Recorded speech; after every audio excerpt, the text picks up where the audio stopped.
한번 따라하세요. 억지로라도 십자가를 집시다. 십자가를 짊어지고 가기를 원하는 사람은 사실 한 사람도 없습니다. 근데 억지로라도 십자가를 져야 돼요.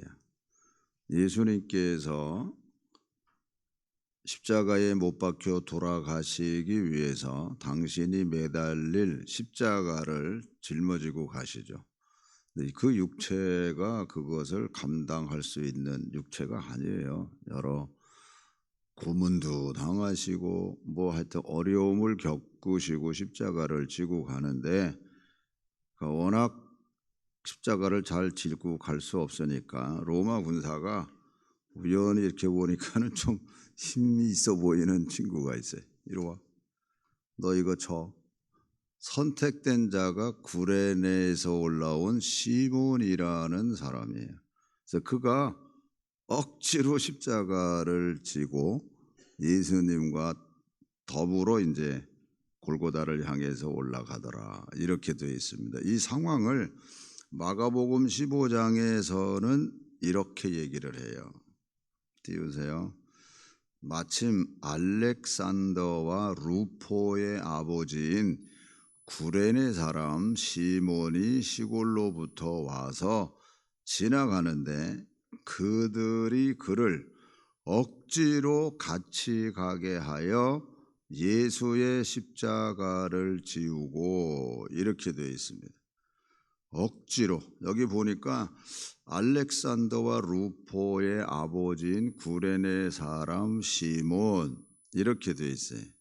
마가복음에서는 조금 이렇게 정확하게 나와요. 다른 복음에서는 그냥 구레네 사람 시몬 이렇게 되어 있는데, 근데 이렇게 억지로 십자가를 짊어지고 간 이 가정, 즉 구레네 시몬이라는 이 사람 때문에 로마서 16장에 보면은 사도 바울이 로마의 바울의 동역자로 함께 수고한 사람들의 이름이 쫙 나옵니다.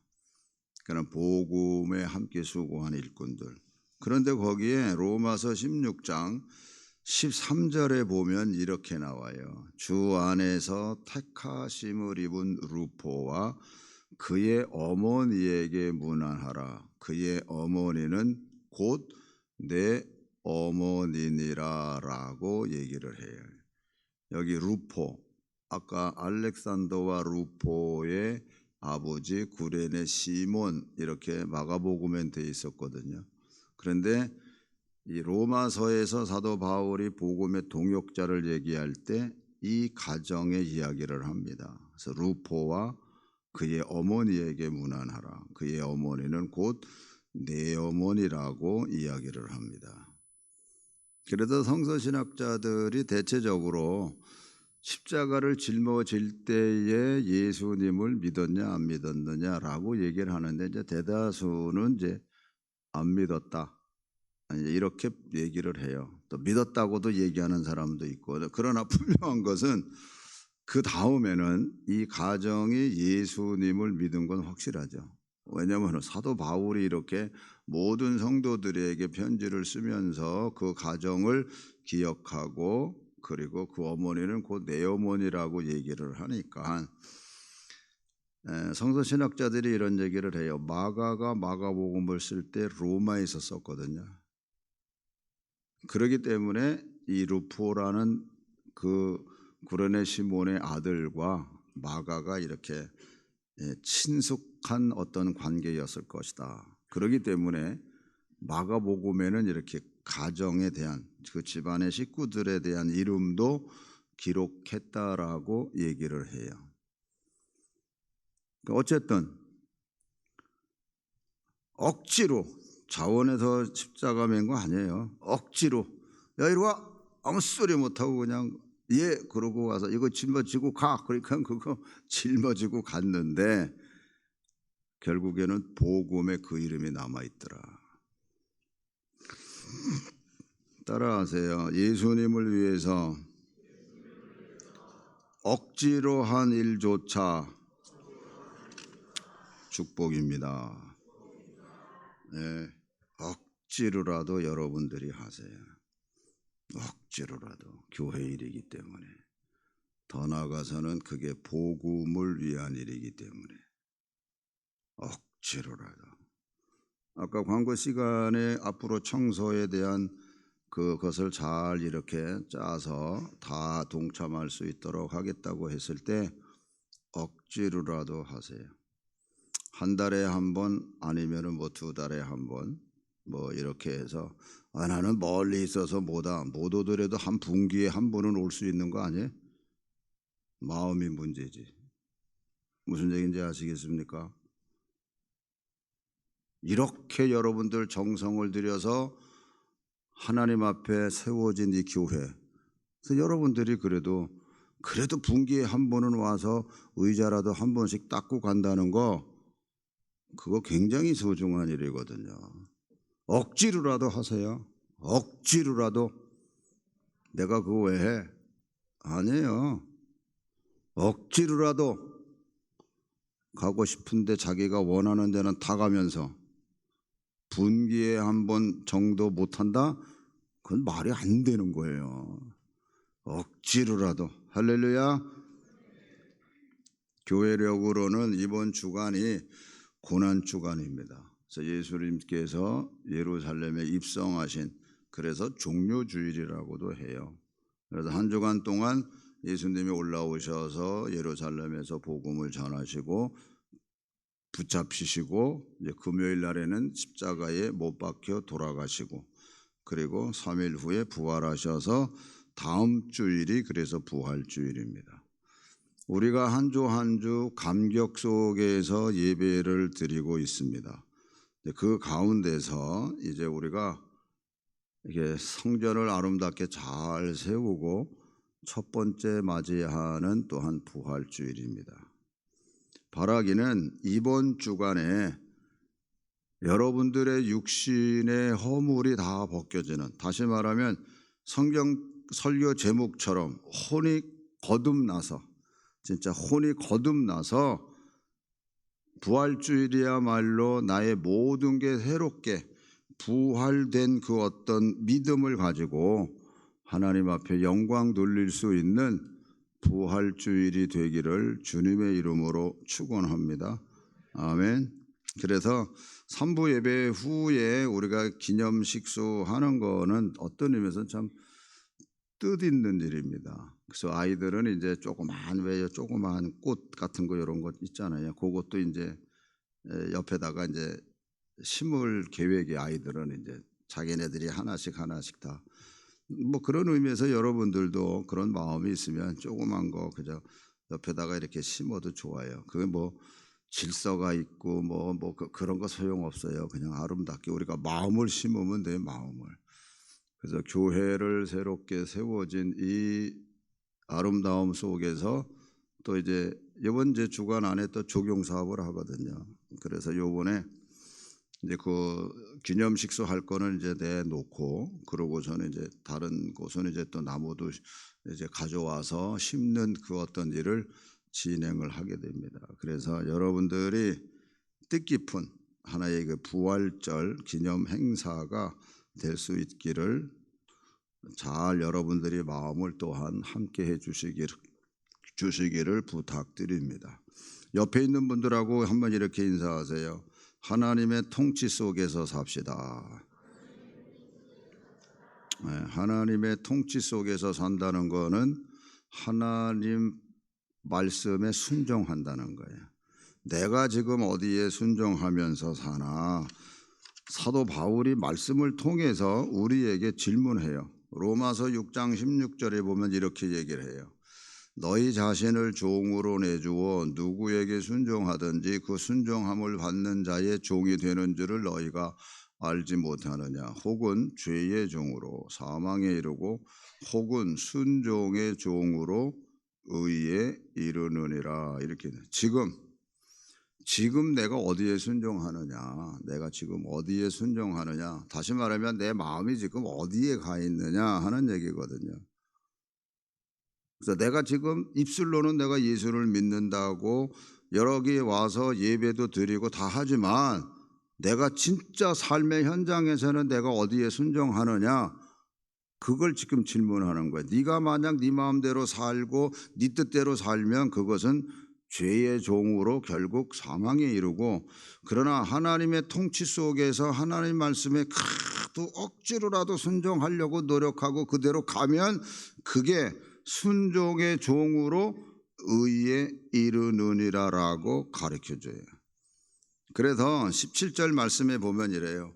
하나님께 감사하리로다. 너희가 본래 죄의 종이더니 너희에게 전하여 준 바 교훈의 본을 마음으로 순종하여, 이렇게 마음으로 순종해. 마음으로 순종하는 거예요.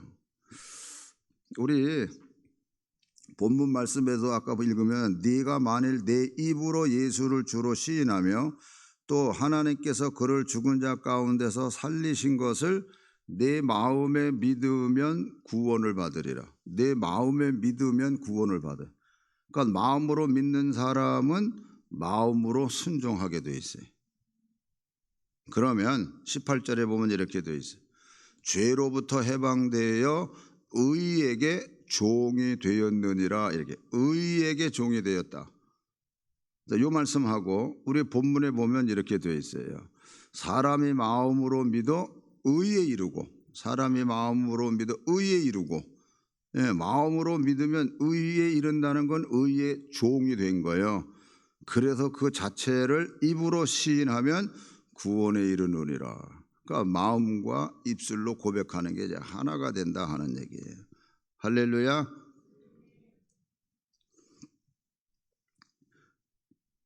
이 상황을 그대로 하나님께서 우리에게 뭐라 그러느냐? 로마서 8장 1절 2절에 선포를 해요. 여러분들이 읽으세요. 그러므로 이제 그리스도 예수 안에 있는 자에게는 결코 정죄함이 없나니 이는 그리스도 예수 안에 있는 생명의 성령의 법이 죄와 사망의 법에서 너를 해방하였다. 이렇게 선포. 아예 하나님의 말씀이에요. 그리스도 안에 있는 자들은 결코 정죄함이 없고, 또 여기 있는 말씀처럼 그리스도 안에 있는 생명의 성령의 법이 너희들 죄와 사망의 법에서 해방시켰다는 거예요. 할렐루야. 다시 한번 옆에 분하고 이렇게 인사하세요. 하나님의 통치 속에서 삽시다. 하나님의 통치 속에 산다는 거는요, 내 안에 주님이 계시다는 것에 대한 확신이에요. 그래서 사도 바울이 또 한 번 물어봐요. 고린도 교회를 향해서 고린도후서 13장 4절에 보면 이렇게 물어봐요. 그리스도께서 약하심으로 십자가에 못 박히셨으나 하나님의 능력으로 살아계시니 우리도 그 안에서 약하나 너희에게 대하여 하나님의 능력으로 그와 함께 살리라. 아멘. 그래서 5절, 너희는 믿음 안에 있는가 너희 자신을 시험하고 너희 자신을 확증하라. 예수 그리스도께서 너희 안에 계신 줄을 너희가 스스로 알지 못하느냐. 아멘. 너희가 스스로 알지 못하느냐. 뭐를? 그리스도께서 너희 안에 계신 줄을. 진짜 알고 계세요? 내 안에 주님이 계시다는 것을 여러분 진짜 알고 있고 스스로 확신하느냐 하는 얘기입니다. 성경은 우리에게 이렇게 선포해요. 로마서 8장 16절, 성령이 친히 우리의 영과 더불어 우리가 하나님의 자녀인 것을 증언하신다. 여러분, 우리가 다 성령 받았다고 다 우리가 어떤 때 얘기해요. 그렇다고 그러면 성령이 내 영과 더불어, 우리는 예수 믿음으로 말미암아 영이 살아났어요.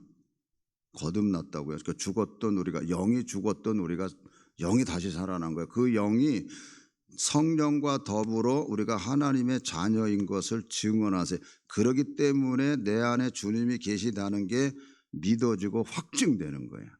아멘. 17절, 자녀이면 또한 상속자 곧 하나님의 상속자여 그리스도와 함께한 상속자니 우리가 그와 함께 영광을 받기, 그러니까 영광을 받아요. 우리가 어떤 모습인지를 여기서 가르쳐줘요. 네가 하나님의 자녀라 그러면 상속자야. 그것은 상속자가 뭐예요? 하나님의 기업을 받아 누릴 자예요. 그 영광을 생각하니까 지금 현재 받는 고난도 함께 받아야 할 것이다. 근데 여기서 고난이라고 할 때는 꼭 여러분들이 핍박과 어려움과 뭐 이런 것만 연상하는데 그것도 맞아요. 그건 큰 거예요. 근데 그보다 적은 고난이 있어요. 그게 뭔 줄 아세요? 여러분 스스로가 포기해야 될 거.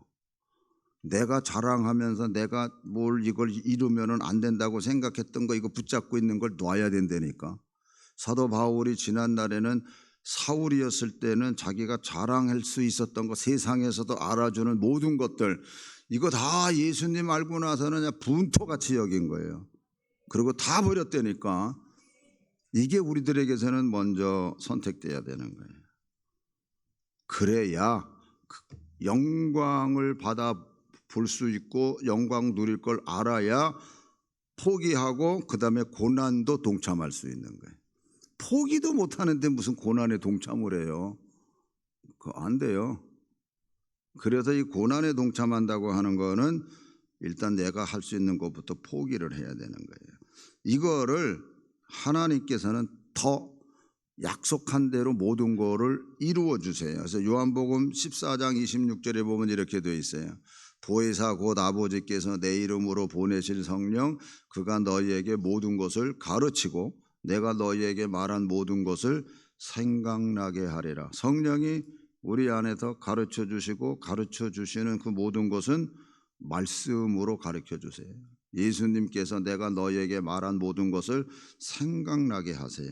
이 보혜사 이분은 어떤 분이냐? 17절 그는 진리의 영이라 세상은 능히 그를 받지 못하나니 이는 그를 보지도 못하고 알지도 못함이라. 그러나 너희는 그를 아나니 그는 너희와 함께 거하심이요 또 너희 속에 계시겠음이라. 너희는 그를 안대. 그리고 그는 너희와 함께 거하심이요 또 너희 속에 계시겠음. 그럴 수밖에 없어요. 아까 로마서에서 읽은 말씀처럼 성령이 친히 내 영과 더불어 내가 하나님의 자녀인 것을 증거하시잖아요. 그래서 아는 거예요 우리가. 그래서 성령이 진짜 우리에게 임하시면 이 20절 그 날에는 내가 아버지 안에 너희가 내 안에 내가 너희 안에 있는 것을 너희가 알리라. 그 날에 이거는 하나님 앞에 가는 그 날일 수도 있어요. 왜? 하나님 앞에 가면 하나님의 영광을 우리가 보지 못해도 그 광채 속에 우리는 이제 빛만 보지. 근데 거기에 주님의 음성이 있고 말씀대로 우리가 주님 안에 거하는 이것이 마지막 하나님 보좌 앞에서의 영광이 있지만 또 하나는 뭐냐? 성령이 우리에게 임한 그날에는 내가 주님 안에 있고 주님이 하나님의 아들이신 메시아이신 것이 믿어지는 거예요. 할렐루야. 그래서 어떻게 해요? 성령이 임하시는 거예요. 성령이 역사하시면 이 모든 것을 우리가 알게 되고 깨닫게 되고 성령이 우리를 가르쳐 주시고 우리를 말씀 안에서 그래서 우리가 어떤 일을 할 때에는요 첫째 잘못된 어떤 것을 한다 그러면 두려운 마음이 드는 거예요. 좀 더 심하게 얘기하면요 어떤 경우에는 막 뭐 이렇게 닭살 돋는다 그러잖아요. 뭔가 모르게 우리가 그런 어떤 두려움 속에서의 그게 생겨요. 하나님의 일이라 그러면은 감사와 기쁨이 모두 나도 모르게 흘러가게 돼 있어요. 예민하시기 바랍니다. 그래서 그걸 보고 깨어 있어라 라고 가르쳐 주는 거예요. 잠들지 말고 무감각한 상태로 머물지 말고 깨어 있으라는 거예요. 여러분 우리가 뭔가 확 들어오면은 피부도 이렇게 막 짜릿해지고 막 그러잖아요. 뭔가 모르게 이게 반응이 있다니까요. 하물며 살아계신 하나님의 역사 속에 우리가 머물러 있으면서 그런 예민함이 없다? 그럼 하나님의 역사를 경험 못하는 거예요. 그냥 기껏 경험한다는 게 하나님 내 아들 대학 들어가게 해서 내 딸 대학 들어가게 해서 이번에 사업하게 해서 취직하게 해서 이거의 수준이라니까. 이게 되면 감사하고 안 되면 안 되고. 제가 장례식에 가서는 꼭 하나의 질문을 던져요. 돌아가신 분이 행복한 분이셨냐? 불행한 분이셨냐. 이제 불행이라는 말은 사실 조금 안 맞지만 대칭돼서 쉬운 건 있는 건 분명히 맞아요. 그래서 불행한 분이었는지 한번 생각하라 그래요. 그리고 화로에 모시고서는 그 답을 줘요. 제가 어떤 답이냐? 행복한 분이셨다고. 왜? 여러분들 때문에, 자녀 때문에 마음고생하고 가슴 아프게 해드리기도 하고 뭐 복잡한 게 많지만 그래도 그 모든 게 다 여러분들 때문에 고인은 행복한 분이셨다. 여러분 스스로가 불행하다고 생각한 거, 그러면 불행하다고 혹시라도 생각을 했다 그러면은 여러분도 그렇게 그 위치에 있으면 불행한 사람 되는 거예요.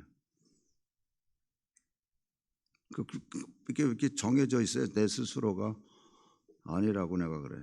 아니요. 고인은 행복한 여러분들 때문에. 여러분 자녀들이 때로는 뭐 속색이고 뭐 그러는 일도 혹 있죠. 근데 이미 어른들이 그런 얘기를 해요. 이미 아기는, 여러분의 자녀는 두 돌까지 평생 할 효도 다 했대. 그게 무슨 얘기예요? 그때 그 아기 보면서 여러분 얼마나 기뻐했어요. 얼마나 즐거워했어요.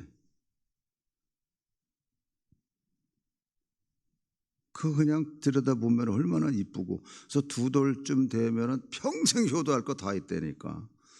그 다음엔 뭐요? 절반은 여러분의 욕심 때문에 자녀를 그렇게 만드는 게 많아. 절반은 내가 다 안 그래요.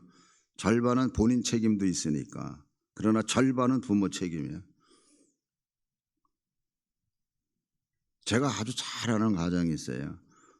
그 가정은 다 부모가 서울대 나오신 분이. 근데 그 아들은 중앙의대 가서 두 분 다 의사예요. 중앙의대 들어갔는데 그냥 아들로 취급 안 하대. 서울대 의대 안 들어갔다고. 야, 서울의대 안 들어갔다고. 자식으로 내가 그 실명은 걸어 못해요. 유명한 집안이기 때문에. 그 지금 아들이 중앙대 나와가지고 그 아들이 아주 유명한 의사예요. 지금 우리나라에서. 그런데 부모는 서울대 의대 안 들어갔다고. 이제 처음엔 자식 취급도 안 했어요. 서울대 안 들어갔다고. 이게 뭐 하는 건지 몰라. 중앙의대 들어갔으면 됐지. 지금은 그 집안이 아주 유명한 분 집안이에요. 내가 그거 보면서 그 부모 욕심이지, 부모 욕심. 근데 여러분, 하나님이 우리 모두를, 우리 신분에 대해서 사도 베드로께서 뭐라고 얘기를 하냐면은 베드로전서 2장 10절 읽으세요. 너희가 전에는 백성이 아니더니 이제는 하나님의 백성이요 전에는 국류를 얻지 못하였더니 이제는 국류를 얻은 자니라. 자, 그래서 어떤 모습으로 더 가르쳐 줬냐? 9절 여러분이 두 번 읽으세요. 시작.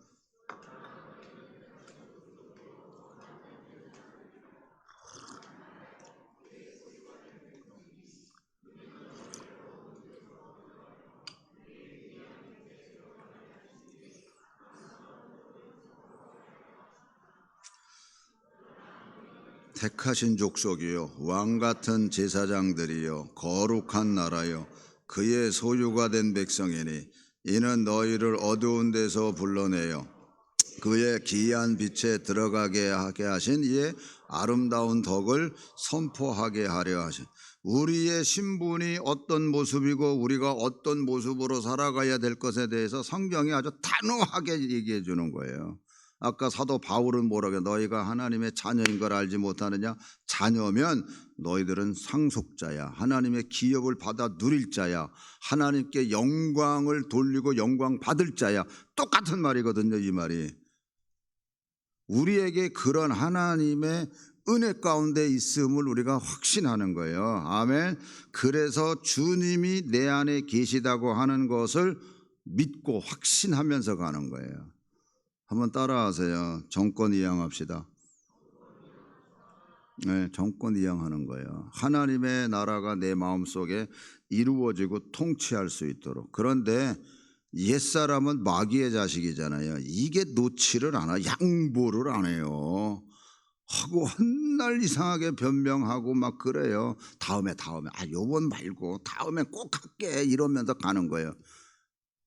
정권 이양하면 돼. 정권 이양. 그래서 하나님이 통치하실 수 있도록, 하나님이 통치는 주님이 내 안에 계시는 거예요. 그러면 주님이 내 안에 계시는 건 뭐예요? 사도 바울의 고백처럼 이제 나는 그리스도와 함께 십자가에 못 박혀 죽었고 나는 뭐예요? 없어. 내 안에는 오직 주님만 계시는 거예요. 그래서 주님이 정말 내 안에 계신 걸 사도 바울이 아까 고린도전서 13장 5절에서 확인해봐라. 진짜 주님이 있나? 진짜 주님이 있는 걸 내가 확신하면, 믿으면 주 안에서 항상 기뻐할 수 있어요. 할렐루야.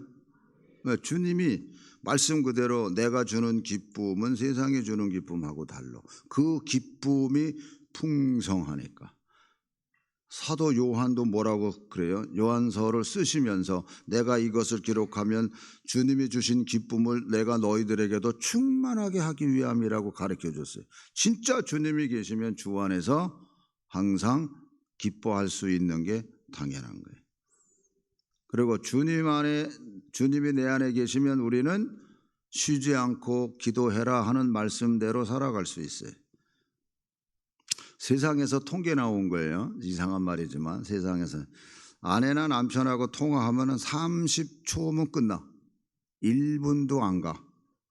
그런데 이놈의 내연잔지 몰라도 통화를 하면 1시간 이상이래. 왜 그래요? 마음이 글로 가 있으니까. 사랑하고 있으니까. 그러니까는 그냥 시간 가는 줄 모르고 그냥 전화질 하는 거예요. 그런데 아내나 남편하고 얘기할 때는 30초면 끝난대. 그건 그 통계 나온 게 있어요. 근데 진짜 우리가 주님을 사랑한다 그러면 그냥 이렇게 와서 앉아만 있어도 행복한 거예요. 여기 앉아가지고 딴 생각 안 한다니까. 딴 생각 들어올 겨를이 없어요. 그냥 그분 안에 앉아서 있는 것만 해도 행복하니까. 다 귀 있는 자는 들어요. 학생이 학교 가면서 오전 수업만 하고 가는 애 있어요? 옛날에 불량 학생들은 오전 수업하고 점심 까먹고서는 땡땡이 쳐. 가방 써들고 나가. 잘 새겨 들으세요. 오후 수업까지 해야지 학생이면. 그건 당연한 거 아니에요? 억지로라도 하세요. 억지로라도. 무슨 말 하는지 알죠? 그리고 주 안에 있는 자는 범사에 감사할 수 있어요. 모든 걸 다 감사해요. 모든 게 다 합력해서 선을 이루실 줄로 믿어. 아멘. 우리가 심야 때 이사야 55장을 읽고 있습니다. 거기에 보면 우리가 아직 이 말씀은 안 읽었지만 거기 이 말씀이 있어요. 55장 10절부터 시작. 이는 비와 눈이 하늘로부터 내려서 그리로 되돌아가지 아니하고 땅을 적셔서 소출이 나게 하며 싹이 나게 하여 파종하는 자에게는 종자를 주며 먹는 자에게는 양식을 줌과 같이 내 입에서 나가는 말도 이와 같이 헛되이 내게로 되돌아오지 아니하고 나의 기뻐하는 뜻을 이루며 내가 보낸 일에 형통함이니라. 하나님 말씀은요 그대로 돼요. 그대로. 아멘. 그대로 돼. 너 죄가 있어 회개 안 해? 그러면 내가 너 칠 거야. 그냥 그대로 쳐버려. 그러나 회개하면 하나님께로 돌아와서 잘못했어도 하나님 나 항복해요. 나 잘못했어요 하고 회개하면 하나님이 이렇게 역사해 주세요. 12절.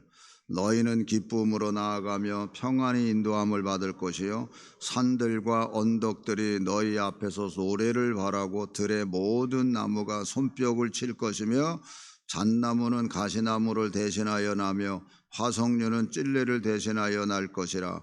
이것이 여호와의 기념이 되며 영영한 표징이 되어 끊어지지 아니하리라. 우리 삶의 현장에서는 가시나무도 있고 찔레도 있어요. 그런데 하나님께서 이것들을 없애주시고 대신 잣나무, 찔레 대신 화석류. 할렐루야.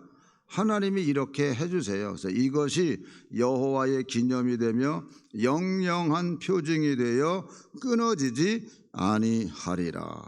할렐루야. 네, 그래서 어떤 의미에서는 우리가 다음 주일날 부활주일날 기념식소하는 게 여러분들 마음에 심겨진 나무가 되시기를 축원합니다.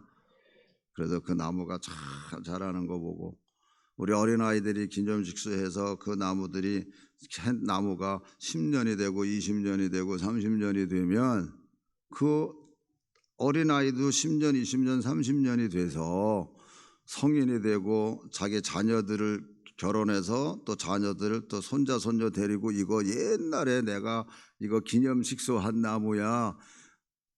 어마어마한 기념이 되는 거예요. 할렐루야. 그냥 여러분 그냥 뭐 부활주일이니까 그냥 기념식소 해 그냥 그거 아니에요. 숨겨진 의미가 굉장히 깊은 거예요. 왜? 모든 게 지금 새로 시작하는 거니까. 여러분 모든 게 지금 새로 시작하는 거예요.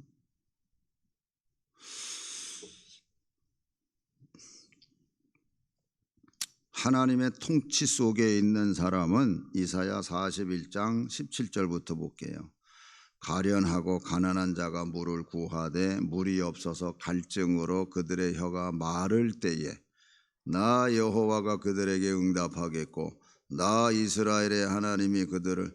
자, 여기서 혀가 마를 때, 물이 없고 갈증으로 그들의 혀가 마를 때 얼마나 정말 힘들고 어렵고 이런 상황이겠어요. 그때 하나님께 부르짖어 기도함으로 말미암아 응답하는 거예요.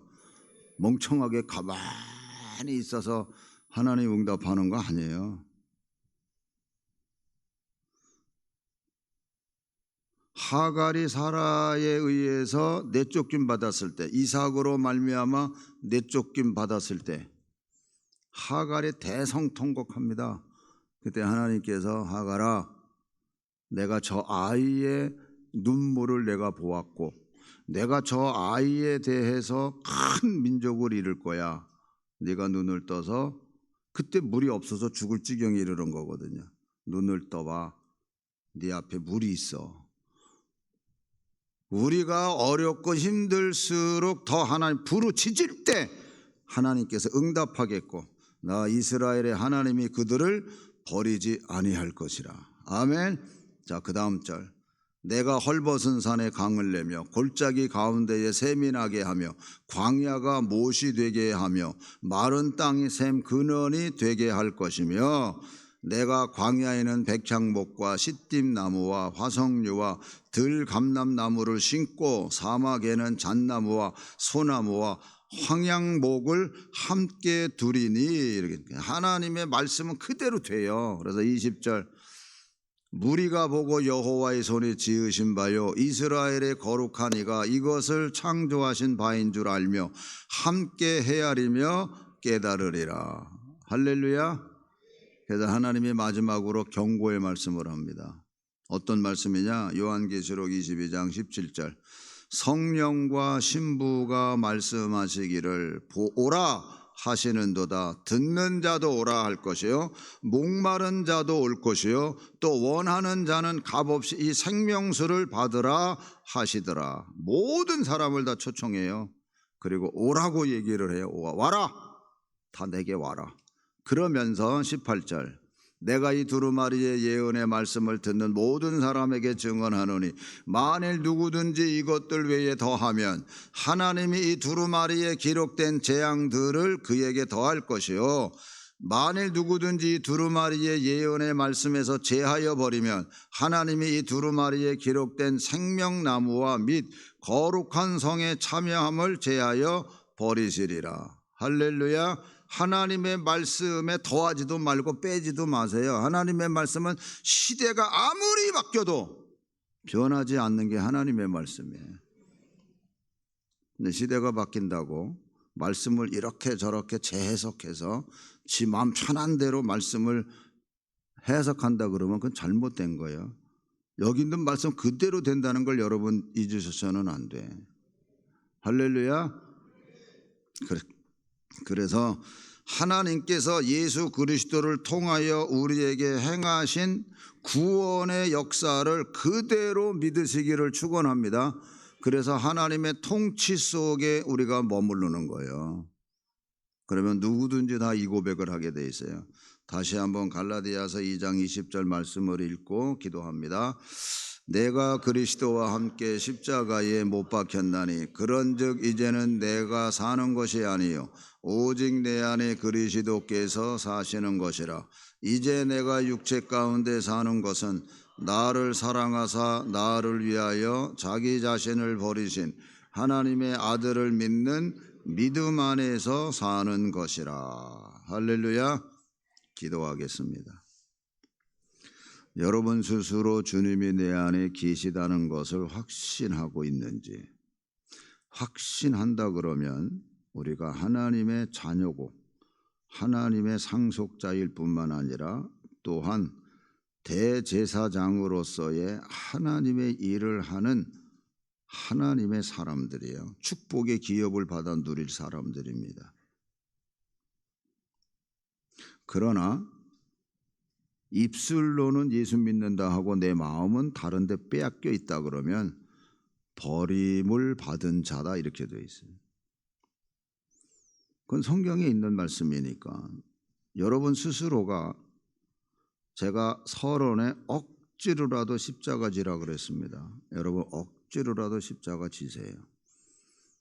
반드시 져야 될 십자가 억지로라도 지세요.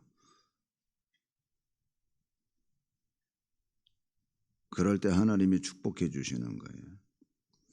물론 자원해서 하면야 뭐 말할 필요도 없죠. 그러나 십자가는 자원해서 짓는 게 아니에요. 억지로 짓는 거지. 물론 우리가 은혜를 받으면 상황이 달라지죠. 은혜를 받으면. 그러나 우리가 일반적으로는 하기 싫어도 하는 거예요. 하기 싫어도. 억지로 십자가 지겠다고 여러분 스스로 다짐하시고, 그리고 하나님의 통치 속에서 살겠다고. 우리 주여 3번 부르짖고 기도합니다. 주여, 주여, 주여. 하나님 감사합니다. 하나님 감사합니다. 믿음으로 나가게 해주시고 억지로 십자가 짊어지게 해주시옵소서. 억지로 십자가 짊어지게 해주시옵소서. 하나님 믿습니다. 하나님 함께 해주시옵소서. 아버지 믿습니다. 하나님 믿습니다. 하나님 정말 내가 그리스도와 함께 십자가에 못 박혀 죽었고 이제는 나를 사랑하시는 그 하나님의 사랑을 알고 이젠 그 사랑하는 예수님만 믿겠다는 고백 속에서 살아가게 하여 주시옵소서. 감사하며 예수님의 이름으로 기도합니다. 아멘. 하나님 아버지, 나를 사랑하셔서 나를 위하여 자기 자신을 버리신 예수 그리스도, 우리가 진짜 예수 그리스도가 어떤 분인지 진실된 고백 속에서 이제는 하나님의 통치 속에 살아가기로 다짐하는 우리 모두가 되게 하여 주시옵소서. 예수님의 이름으로 기도합니다. 아멘. 다 같이 일어나셔서 봉헌송 하시겠습니다.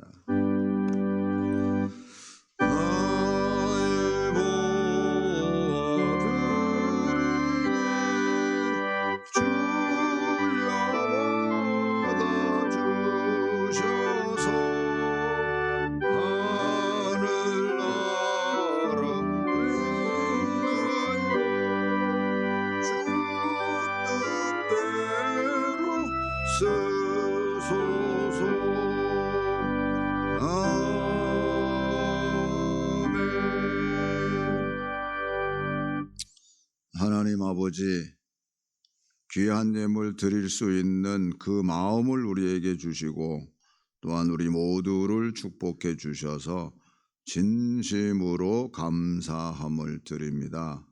여기 우리들의 그 모든 정성과 감사와 소원이 담겨져 있사오니 온전히 받아주시고 응답으로 축복하여 주시옵소서.